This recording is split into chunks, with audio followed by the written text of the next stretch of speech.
এই যে সাদের লাউ বানাইলো মনে বৈরাগী। এই দেখো ভাই লাউ, ফাটাফাটি লাউ।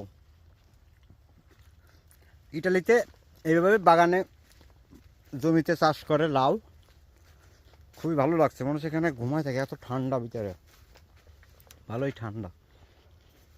যত দূর যাবো শুধু লাউ শুধু লাউ ঝুলে আছে, লাউ সব জায়গায় লাউ ঝুলে আছে দেখেন, সব জায়গায়। ভাই বেশি দূর ঘুরবো না, অত দূর যাওয়া সম্ভব না। লাউ লাউ আর কত খাবো লাউ। এরপরে ঢুকলাম করলার বাগানে, উঠতে করলা। এই দেখেন